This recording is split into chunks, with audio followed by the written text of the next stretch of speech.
legedian jasotzen duenaren arabera, arma nuklearrak erabili ahalko baititu eremuri defendatzeko. Vladimir Putin, Errusiako presidenteak asteazkenean ohartarazi zuen baliabide guztiak erabiliko dituela herrialdea babesteko. Haren lurralde osotasuna mehatxupean baldin bada.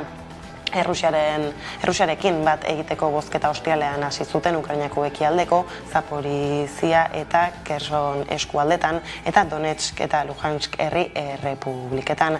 Astearte gauera arte iraungo du botoa emateko epeak. Errusiaren kontrolpeko eremuetan Moskuren aldeko agintariek adierazi dute herritarrek bozkatzeko aukera izan dutela erreferendumaren lehen bi egunetan, nahiz eta salatu duten Kievek zibilen kontrako bombardaketak egin dituela. Galdeketa zapuzte aldera horien esanetan, erreferenduma bermatzeko segurtasun neurriak eraginkorrak dira eta nazioarteko begiraleak bozketa ikuskatzen ari dira. Kremlinek esan du eskualde horietako herritarren autodeterminaziorako eskubidea babestuko duela. Laster helduko diegu bueltan nazioartetik iritsitako berriei artean, baina bada gurean lerrobururik. Hezkuntza legea izaten ari da kurtso politiko berrian ardatzetako bat, publikotasuna bultzatzeko asmoarekin. Bestak beste Eusko Jaurlaritzak unibertsitate publikora bideratzen duen finantzazioa Europa, Espainia eta Frantziako batez bestekoa baino txikiagoa dela kaleratu du ELA sindikatuak. Gurean Eba Ferreira Euskal Herriko Unibertsitateko errektoreak iritzi dio ezbaiari entzun.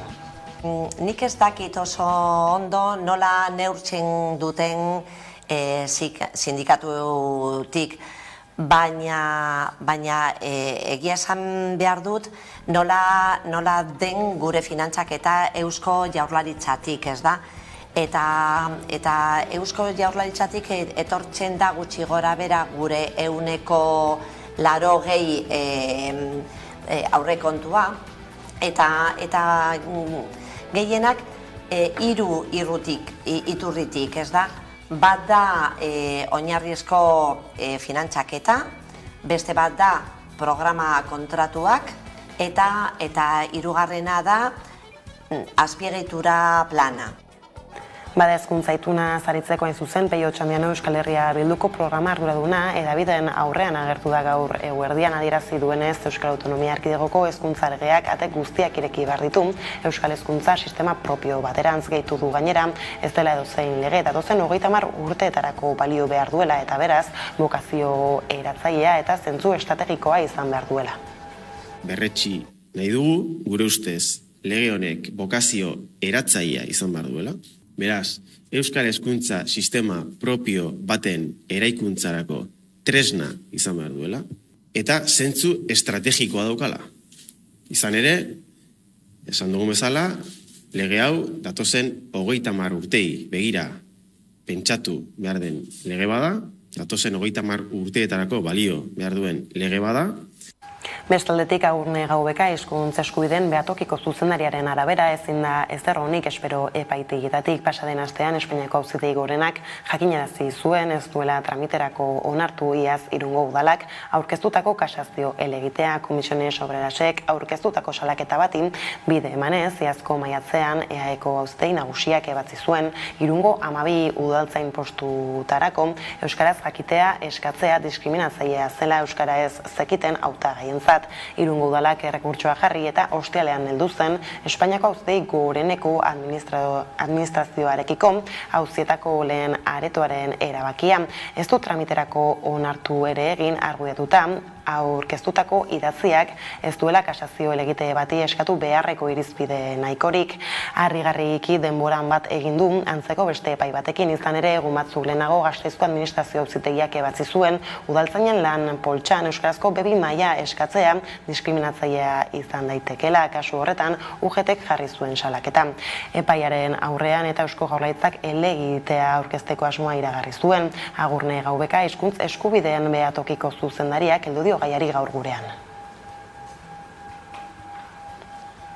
Guretzat benetan onartezina eta larria da. Azkenean hizkuntza politika ez delako epaitegietatik egin behar eta hizkuntza politikaren interpretazio maltzur bat eraikitzen ari delako eta kezkaz bizi dugu ez aurrerantzean zer ekarriko duen guzti honek.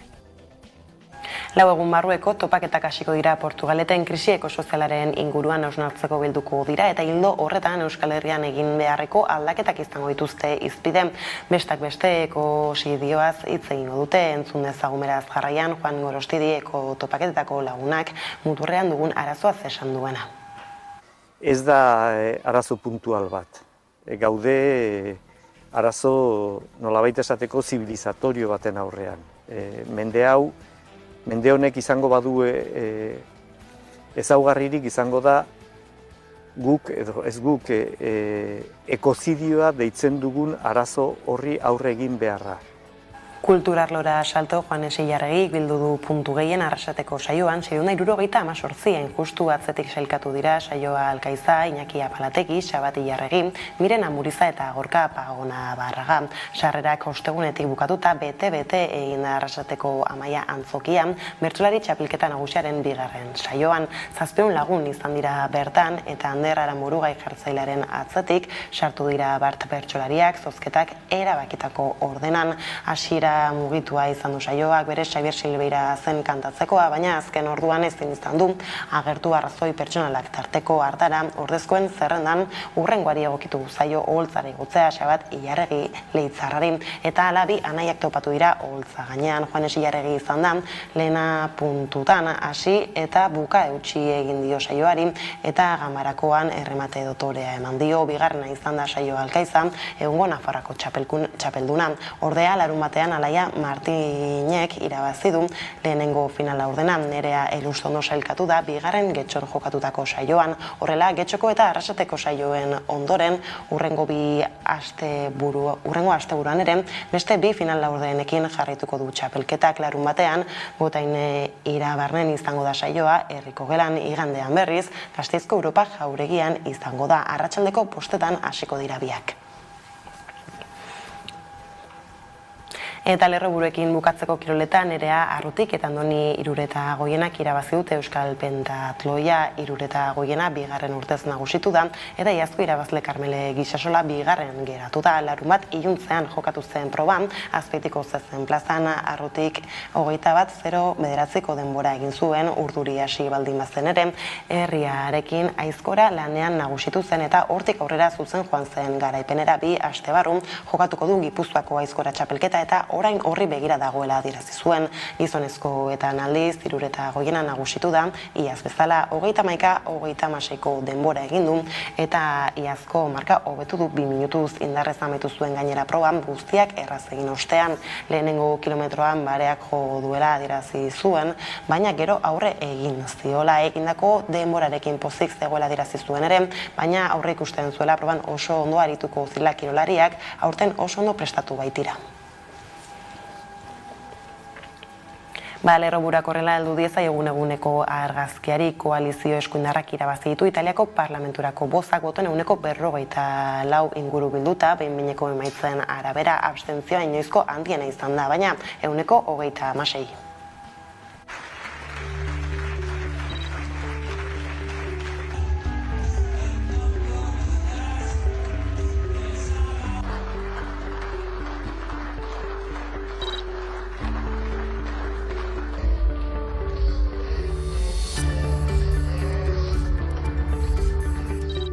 Questa è sicuramente per tante persone una notte di orgoglio, è sicuramente una notte di riscatto, è sicuramente una notte, diciamo, di lacrime, di abbracci, di sogni e di ricordi. Quindi è importante capire che se saremo chiamati a governare questa nazione lo faremo per tutti.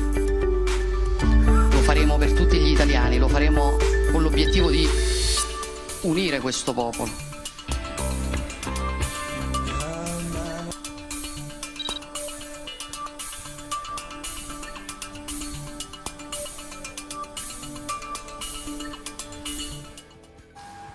Italiako emaitzak horrela, Xabier Blas Euskal Herriko Unibertsitateko politika irakasleak heldu dio gurean gaiari. Europa osoan eskuin muturra indar demokratikoen artean sartzen ari da eta horrela iritzi dio aipatu joerari.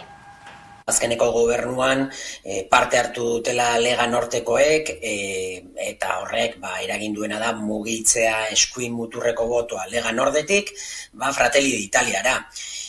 Bestela, ez da inbeste aldatzen, egia de maitza oso onak atera ditula eskuinak, oroar, eta eskuin muturrak bereziki, Lega Norte eta Fratelli d'Italia batzen baldin baitugu dudari gabe sekulako emaitza dira, historikoak eskuin muturrarentzat, baina prozesu aspalditi dator, ez da berria, eta da azken batetan Italia urte asko da matzalako krisi sakon batetan. Adostasunerako eskua eskaini zien pasaden ostegunean Legebiltzarreko politika orokorreko eztabaidan Iñigo Urkullu Eusko Jaurlaritzako lehendakariak gainerako alderdiei aurrekaririk gabeko testuinguru ekonomiko, politiko eta sozialari aurre egiteko. Horren aurrean herri itunak zer diren argitzeko exigitu dio oposizioak lehendakariari. Bada gurean herri itun horien eraketari heldu gura izan diogu eta horretarako konexioa egin dugu Iñaki Iriondo Garako kazetariarekin adi. Proposatu behar du herri itun bat.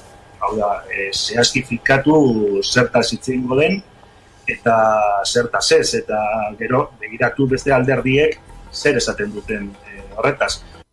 Orain arte, lehendakariak behintzat ez du hori egin. Eman zituen bai, 5 gai hori buruz hitz egiteko, lehenengoak izango da aurrepuntuak, baina zehaztasunik gabe. Izan ere, Araban, Bizkaian eta Gipuzkoan herri akordioak egiteko prest daudela adierazi du Bart Andoni Ortuzar, EAJ-ko Euskadi Buru Batzarreko presidenteak forondan eginiko alderdi egunean. Gaineratu du ere Euskal Herria Bilduk itunak egiteko prest dagoela esan izanaren helburua Ezker Abertzalearen politika suntzitzailea eskutatzea dela entzun. Gure borondatea adostea da, eta borondate hori berbera aurkitu nahi dugu Euskadiko gainerako indar politikoetan. Bildu barne, nola ez, ia egia den, ea benetako borondatea saltzen duten. Gure benetakoa da, gurea benetakoa da, gure eskaintza zintzoa da. Ordea politika arloko kontuekin jarraiki, ziurgabetasun garaian itxaropen aktiboaren bandera jasotzea ezinbestekoa dela esan di Arkaitz Rodriguez sorturen idazkari nagusiak militantei. Neork ez dio eguri itxaropenak kenduko ekitaldian bildu ditu alderdiak bere jarraitzaileak Tolosan, Txiki eta Otaegiren fusilaketen urteurnaren karietara. Aste artean beteko dirain zuzen ere 57 urte frankismoaren azken exekuzioetatik. Baina gauzak aldatzeko, beharrezkoa da ere, bigarren gauza bat. Esperantza. Itxaropena. Zeren eta esperantzari gabe, etsipenetik ezinezkoa da gauzak aldatzea. Horregatik, kondenatu nahi gaituzten etsipenaren parez pare, guk esperantzaren bandera aldarrikatzen dugu. Ez esperantza naif batena, ez esperantza hutsal batena, esperantza aktiboarena baizik. Aktibazioaren, mobilizazioaren, antolakuntzaren eta borrokaren esperantza da guk aldarrikatzen duguna. Azken 12 hilabeteetan Gasteizko gobernuak 457 presoi eman die 3. gradua, haietatik 25 preso politikoak dira. Hala adierazi du Beatriz Artolazabal Berdintasun, Justizia eta Gizarte Politiketako sailburuak Arabako espetxeak Euskadiko eredu penitentziarioa eraikiz izeneko jardunaldian parte hartu duenak.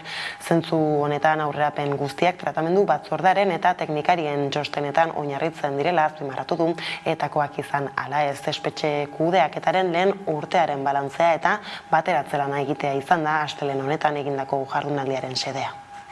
Ez dute zentzurik zabuelzpenek, ez dago tratamendu kolektiborik. Presoek ez dute inolako onura edo kalterik jasoko euskal espetxeetan. Etakoa izan ala ez. Eta gradu aurrerapen guztiak, tratamendu batzordearen banakako txosten profesionaletan eta preso bakoitzarekin egunez egun lan egiten duten pertsona teknikoetan oinarrituta onartzen dira. Etakoa izan ala ez. Gai zaldatuta berriz goiz honetan neurri sorta bat eta EPZ-ak proposatu dituzte Euskalgintzaren Kontseiluak, ELAK eta LABek Araba, Bizkaia eta Gipuzkoako administrazio publikoa euskalduntzeko xede hori duen proposamena adostu dutela. Azaldu du Paul Bilbao Kontseiluko idazkari nagusiak Aiara Durreta lankidea izan da bertan. Araba, Bizkai eta Gipuzkoako administrazio publikoaren euskalduntzea arautuko duen dekretoren eztabaida abian da. Bada testuinguru horretan, labek, helak eta euskargintzaren kontseiluak administrazioa euskalduntzea helburu duten oinarrizko proposamenak aurkeztu dituzte. Eragileek adostasunean oinarritutako proposamen bateratua aurkeztu dute. Eragileen esanetan pertsona guztien eskubideak bermatzeko administrazioa euskaldundu behar da eta horretarako lanpostu guztietan euskarazko gutxieneko ezagutza ezarri behar da. B2, alegia, hori bideratzeko gainera epe zehatzak ezarri dituzte 5 urteko epea, herritarrekiko euskarazko harremana bermatzeko eta 15ekoa administrazioaren euskalduntzeari. 15 urtean administrazioan lanpostu guztietan euskarazko gutxieneko ezagutzeak bermatzea nahi dugu. Hori da bide bakarra euskaldunon hizkuntza eskubideak berma daitezen. Euskaldunok zerbitzuak euskaraz jaso ditzagun. Eta gainera, eta sindikatuekin prentsaurreko hau egiteak hori berresten du, bermatu behar da langileek euskaraz lan egiteko duten eskubidea. Ekonomia arloko berrietan murgiltzeko berriz, bankuen eta erakunde publikoen aurrean mobilizatu dira Hego Euskal Herriko pentsiunak astelehen honetan Araiarade urretak emango dizkigu borroka egunaren nondik norakoak. Hego Euskal Herriko hiriburuetan eta hainbat herritan mobilizazioak ditutu Euskal Herriko pentsiodunen mugimenduak. Erakunde eta banketzeen atarian mobilizatu dira pentsiodunak eta euren aldarria kalera ateratzearekin batera banketzetako zuzendari eta erakunde publikoko ordezkariei txosten bat aurkeztu dizkiete pentsiodunek eta bertan euren eskaera nagusiak azaltzen dituzte. Hego Euskal Herriko hiriburu eta hainbat herritan kalera ateratzeko deia egin du Euskal Herriko pentsioen mugimenduak. Izan ere, sukurtsal eta kutxazain gehiago eta banko publikoak dira pentsioen aldarri nagustakoak.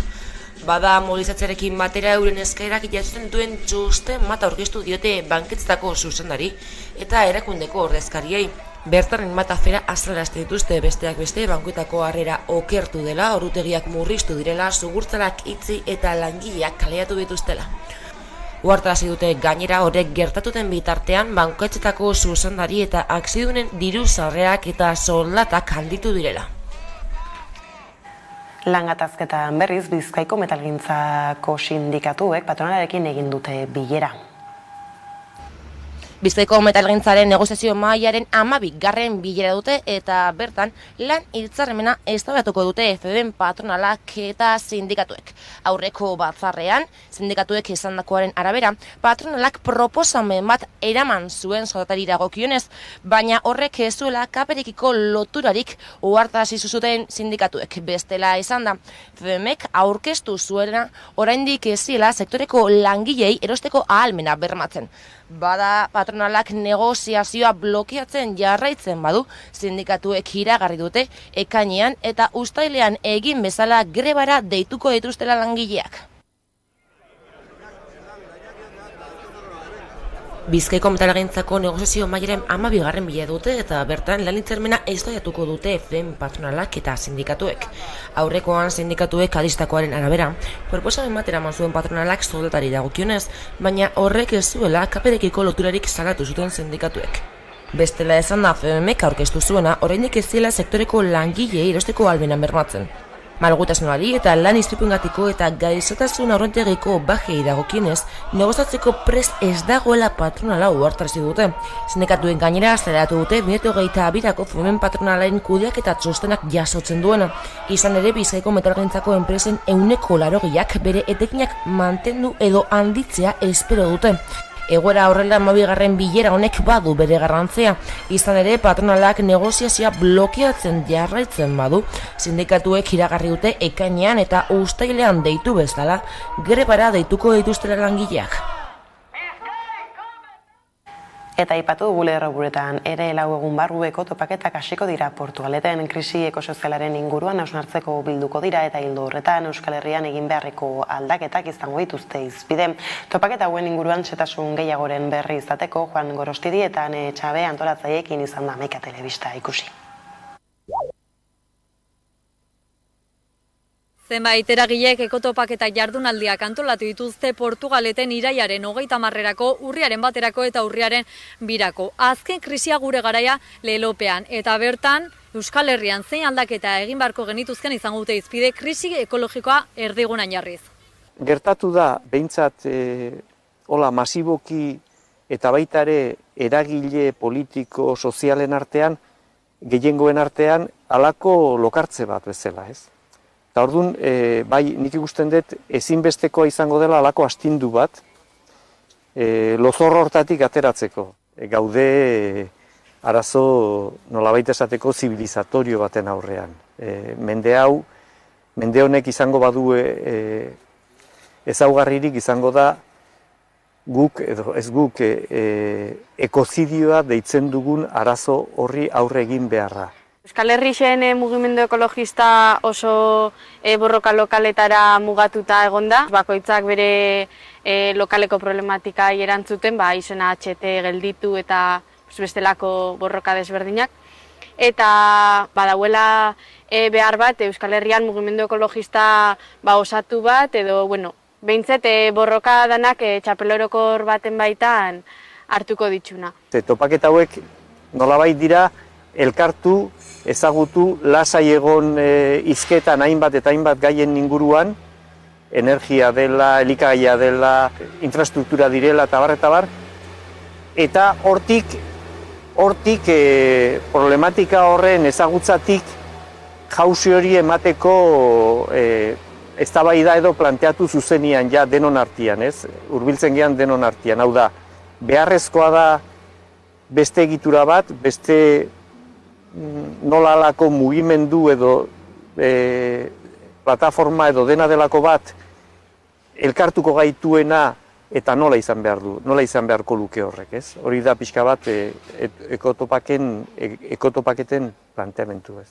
Esango nauke, ekotopaketa honetan, 3 egunetan zier, hitzaldi eta tailer desberdinak egongo diela, Juanek esan dauen bezala, gai desberdinak ikutuko daudenak, bai klima, erregaiak, elikadura, eta bestelako tema edo gai batzuk, baina domekan ingo da asanblada ireki bat, bertan non parte hartzia ongi etorri izango dana, eta bertan ideia da proposamenak eta ideiak botatzia, eta hortik sortzia oinarri batzuk, ez dakigu espazio eragile egitura zerbait sortzera bidien. Hau da, abia puntu bat izan da, indarrak bildu, elkarrezagutu, orain urrats hori gauzatuko da topaketetan, baina gero beste hainbat urrats eman beharko direla irudikatzeko eta egituratzeko ze indarra eta ze plataforma edo ze mugimendua sortu behar deun. Gauzak horrela interesa duen orori dei egiten diete ekotopaketetan parte hartzera, baina bereziki langile mugimenduari, irakaslei eta gazteei.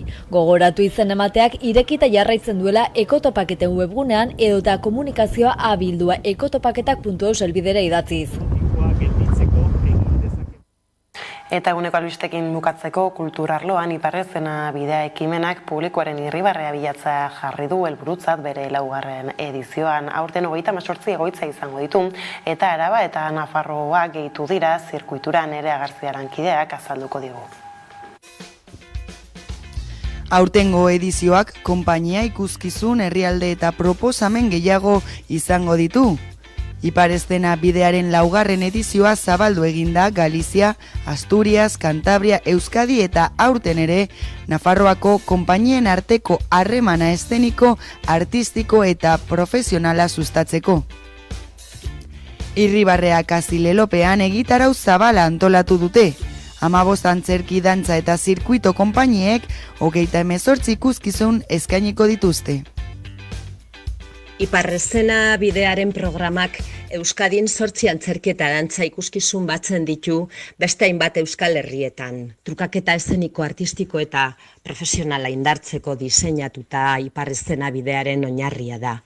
2022an bertan parte hartzeko oinarriak malgutu egin dira.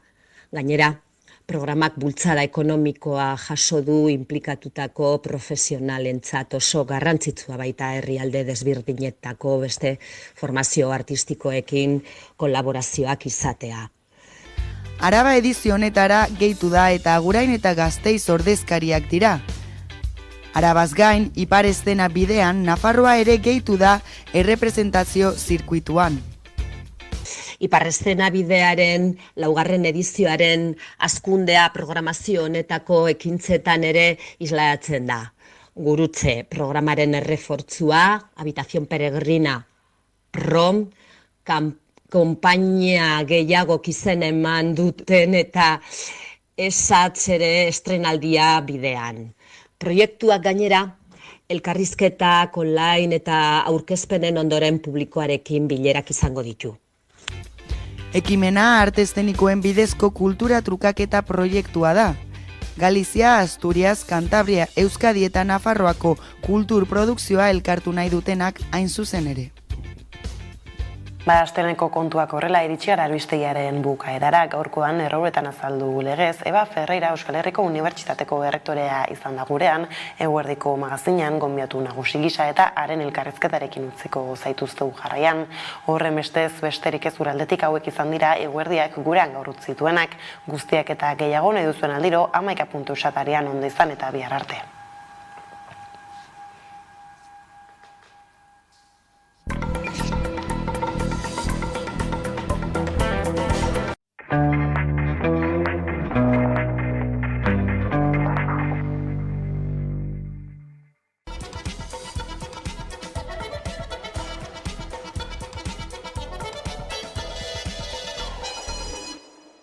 Eta bunero, legez, eguneko elkarrizketari ateiraikiko diogu, horretarako gaurkoan gurekin daukagu Eba Ferreira, Euskal Herriko Unibertsitateko errektorea. Eguerdion. Eguerdion. Beno, hezkuntza legea, ez? Izaten ari da kurtso honen ardatzetako bat, publikotasunaren ardatza izan nahi duen eredu baten bila.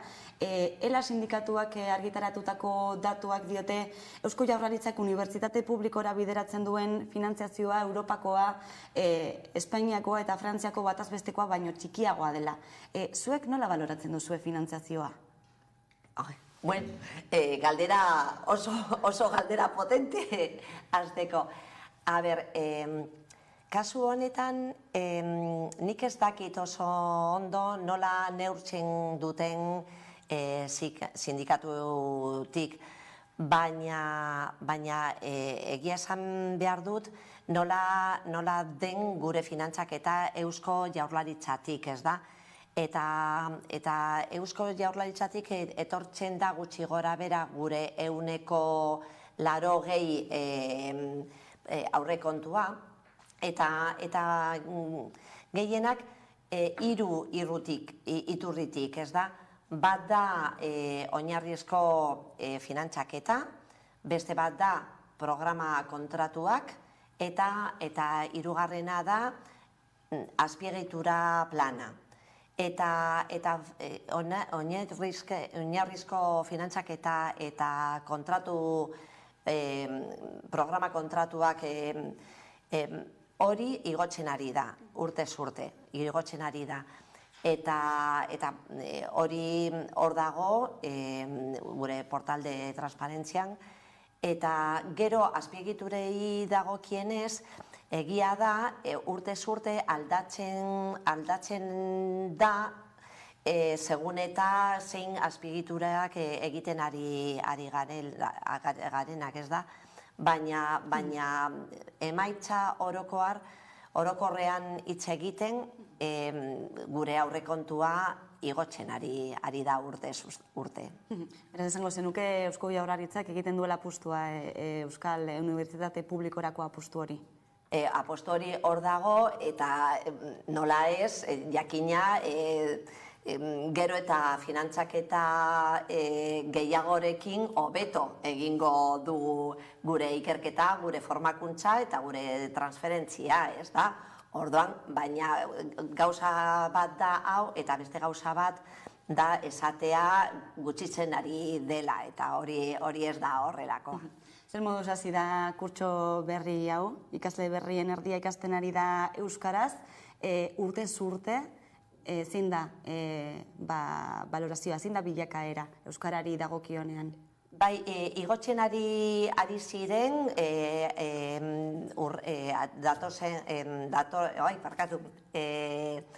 duela urte batzuetatik, baina momentu honetan gutxi gora bera mantentzen da oso zenbaki honekin, eta porcentaia da gutxi gora bera 53, 54 artean. Eta zenbaki ona da, eta oso batera bigarren hezkuntzarekin, ez da? Gutxi gora bera zenbakiak horrelakoak dira. Eta matrikulazioei dagokionez, zer moduz joan dira urten? Urtez urte, berriro, azken urteetan hobetzen ari da, eta eskaera eta eskainaren artean arrakala gutxitzen ari da.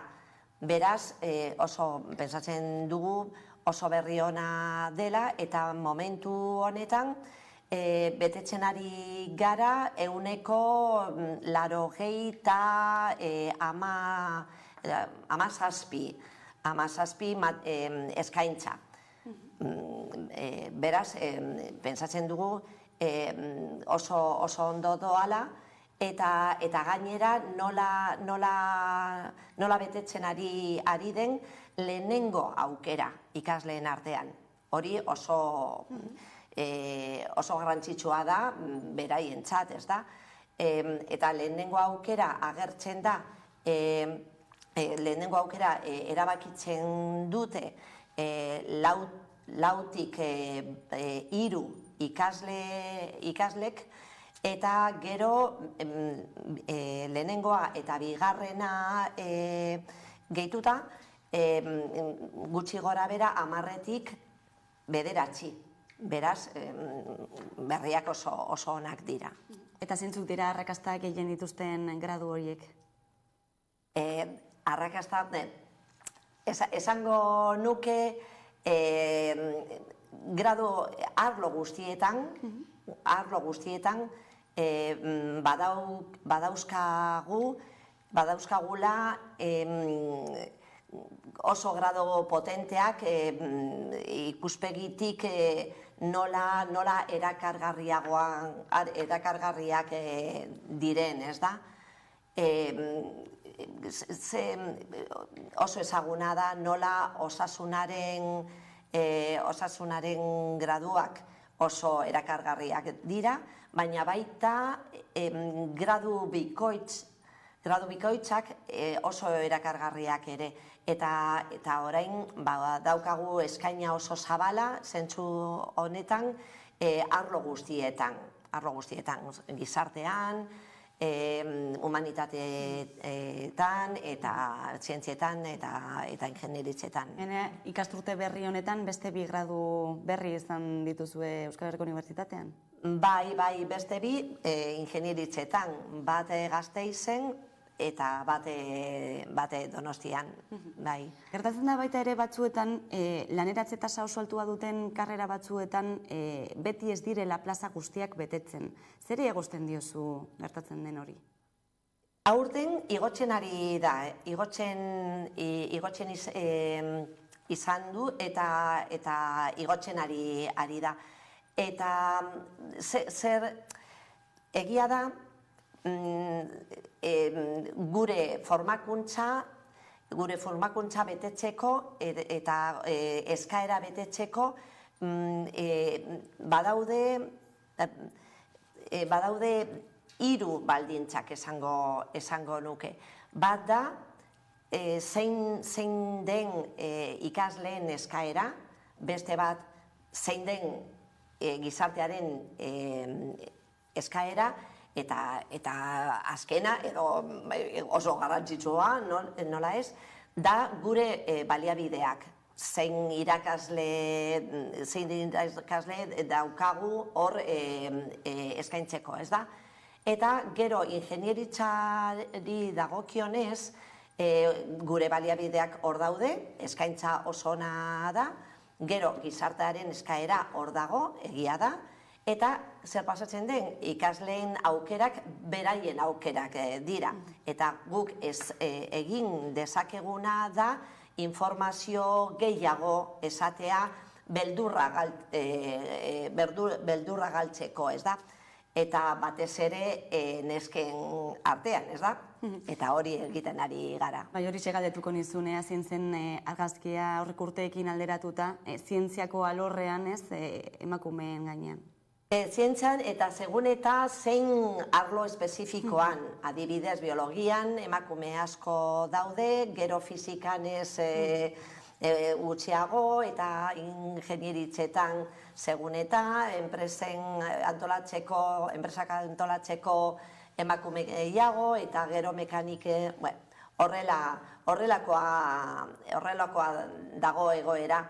Baina urtez urte, gu martillo pilon bezala, saiatzen ari gara informazio gehiago jartzea emakumeen aurrean, beraiek jakiteko hori da oso aukera ona eta zu nahi baduzu, nola ez, indartsua zara hor egiteko. Hori da gure aukera zerbait egiteko. Eta aurten ere, Shangaiko sailkapen ezagun horretan ez, munduko unibertsitate onenen artean kokatzen da oraindik ere Euskal Herriko Unibertsitatea, 400 unibertsitate onenen artean, zein da balorazioa? Ez da posible ezer esatea baizik eta oso positiboa dela, ez da? Eta oso positiboa da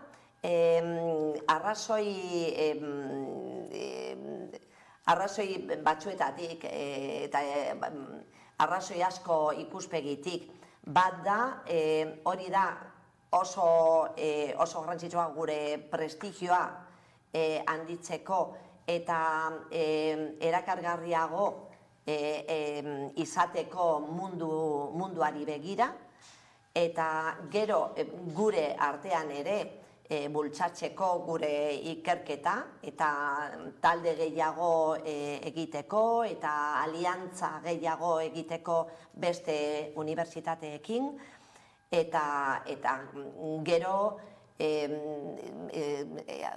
nolabait nabarmendu behar dugu nola mantentzea da hobetzea.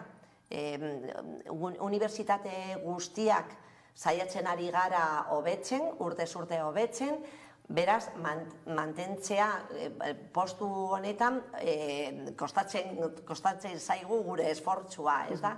Eta mantentzea eta apur bat hobetzea. Aurten beste arlo espezifiko bat sartu da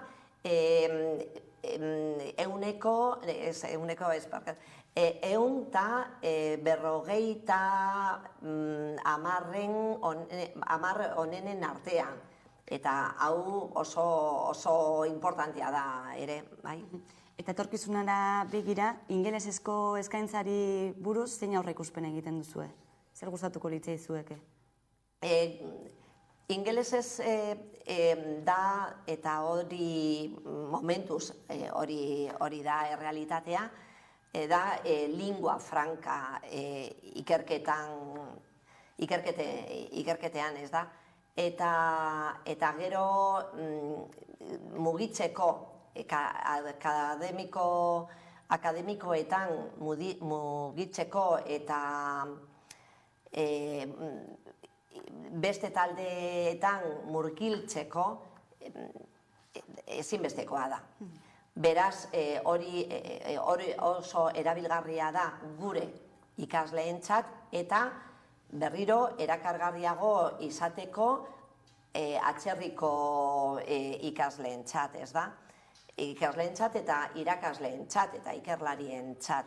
Beraz, saiatzen ari gara, batez ere graduondoko ikasketan handitzea, eta baita ere gradu batzuetan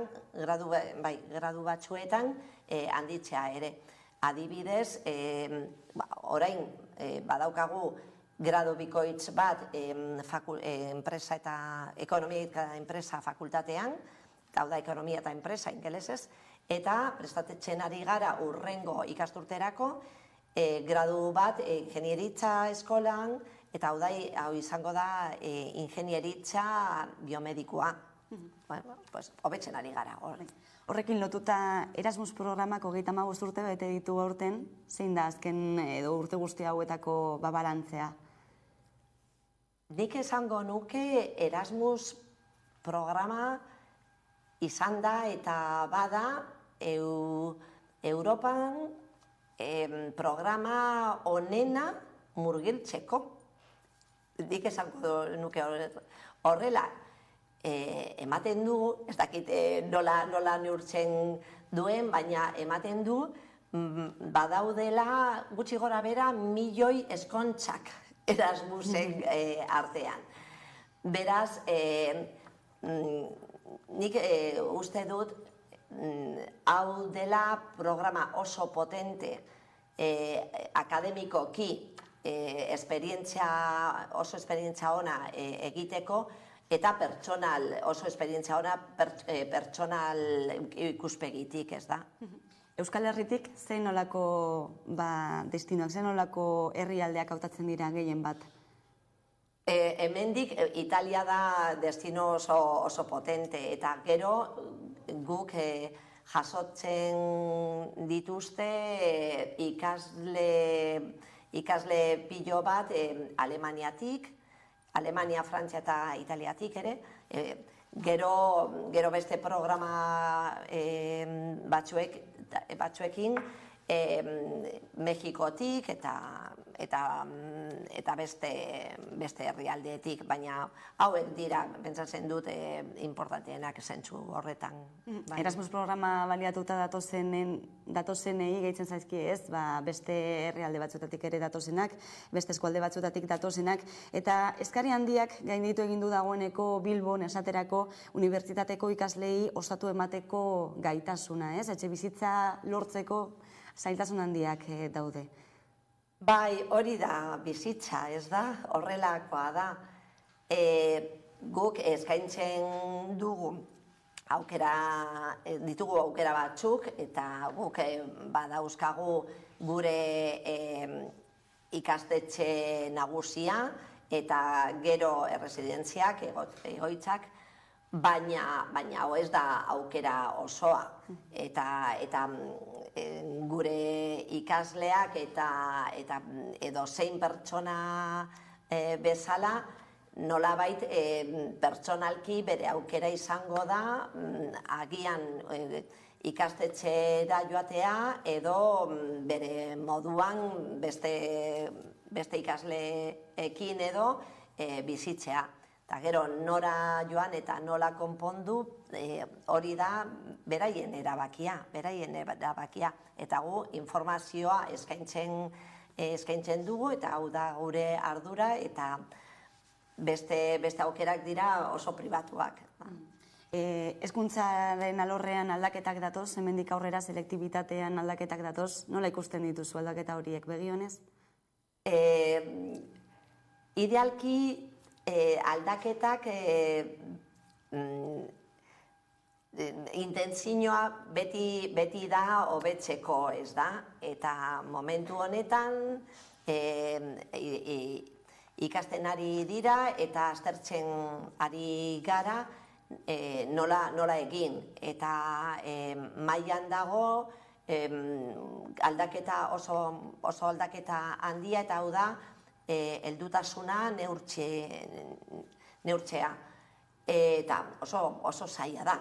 Ez dakigu oraindik nola egin, baina horretaz aparte diretzat oso berri ona izango litzateke ez aldatzea lau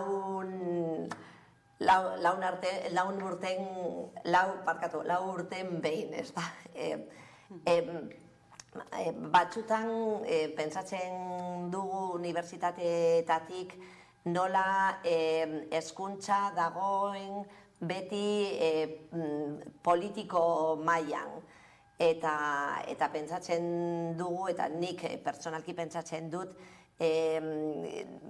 momentu batean behar dugu apur bat egonkortasuna legeekin eta hezkuntzari eta etorkizunari begira apur bat lasaitasunez gure hezkuntza egitea. Orduan, ez hainbeste aldaketa mesedez. Unibertsitateko irakaslei dagokionez, belaunaldi aldaketa dator datozen urteotan? Belaunaldia... Bai, erretiroa hartuko duten irakasle asko dago? Momentu honetan, boomers egia da, sartzen ari gara, adina nagusian, ez da? Baina bai, eta prestatzen ari gara erreleboa, nola ez. Eta orain guk badauzkagu jende irakasle pilo bat eta formakuntza programetan tesiak egiten eta gero kontratuetan